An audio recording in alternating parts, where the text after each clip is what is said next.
Dollar के मुकाबले रुपया रिकॉर्ड निचले स्तर पर आ गया है। जोरदार गिरावट आई है और $1 का भाव 89 रुपये 49 पैसे के सबसे निचले स्तर पर चला गया है। जोरदार गिरावट आई है 89.49। जी हाँ, ये रुपए का ऑल टाइम लो है और इंट्राडे में डॉलर के मुकाबले रुपया 78 पैसे तक गिरा है। तो एक बड़ी गिरावट आई है और ये 8 मई 2025 के बाद ये इंट्राडे में रुपए की सबसे बड़ी गिरावट है।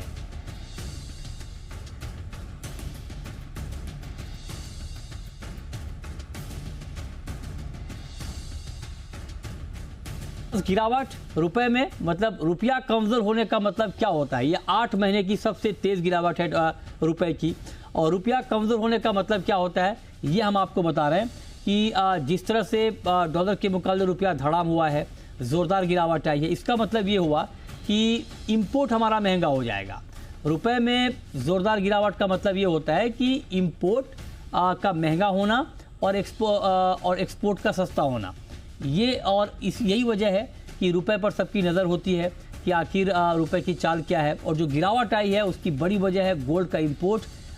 गोल्ड इंपोर्ट ने पूरे व्यापार घाटा को बढ़ाने में बहुत बड़ा रोल प्ले किया है, तो उसका एक बड़ा इम्पैक्ट हम रुपए की चाल पर देख रहे हैं।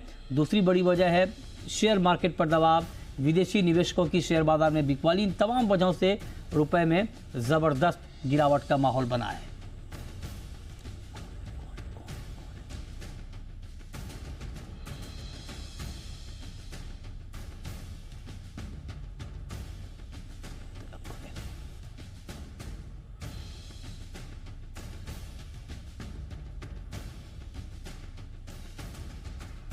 आई है इसका मतलब ये हुआ कि जो गोल्ड का इंपोर्ट है वो महंगा होगा हमारा, जो एडिबल ऑयल का इंपोर्ट है वो महंगा हो जाएगा, या जो बाकी आइटम्स का हम इंपोर्ट करते हैं ये सारे इंपोर्ट महंगे हो जाएंगे।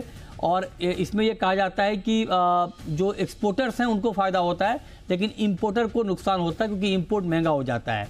तो हमारे साथ इस वक्त किशोर नारने जुड़ रहे हैं मोतीलाल ओसवाल के। किशोर जी, बहुत स्वागत है आपका।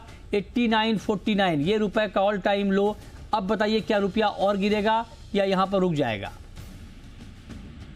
आई थिंक और वीकनेस तो आएगा लगता है, एंड खास करके टेक्निकल चार्ट्स पे काफी रेजिस्टेंसेस टूट गया है तो थोड़ा बहुत पैनिक सेलिंग आ रहा है। So I think that's going to be there for, specially आज वीकेंड है, वीकेंड का क्लोजर है तो थोड़ा टेक्निकल चार्ट्स तो बिगड़ जाएगा। But I think market is surprised actually by the speed of the movement, and थोड़ा कंसोलिडेट हो सकता है नेक्स्ट वीक में, बट आई थिंक ओवरऑल में हम लोग 91.5 के आसपास के जो डायरेक्शन में आगे बढ़ना चाहिए। ओके, तो मतलब आप ये कह रहे हैं कि एक बार लेवल रिपीट करेंगे सर, कहाँ तक का लेवल दे रहे हैं आप? तो 91.20 91.50 तक जा सकता है रुपी।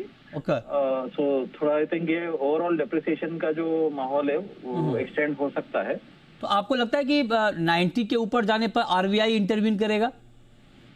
नहीं, डेफिनेटली करेगा। सो हर लेवल पे आरबीआई डिफेंड करने की कोशिश करेगा, बट आरबीआई का overall mandate is to control the volatility, but RBI direction को बदलता नहीं है most of the times. And second is कि आप कंप्लीटली अगेंस्ट मार्केट जा नहीं सकते हैं, एंड आप सो थोड़ा बहुत जो कुशन देगा वॉलेटिलिटी को कंट्रोल करने का कोशिश करेंगे। But definitely I think market is surprise that कि ट्रेड डील को रिलेटेड न्यूज फ्लो जो एक्सपेक्टेड था वो नहीं हो रहा है, एंड कहीं ना कहीं ओवरऑल अपना जो ट्रेड बैलेंसेस को लेकर भी थोड़ा चिंतित था, and there is an expectation that कि कहीं ना कहीं एक डील स्ट्राइक होगा, एंड शायद वो डिले होने की वजह से भी मार्केट्स आर गेटिंग स्पूक्ड।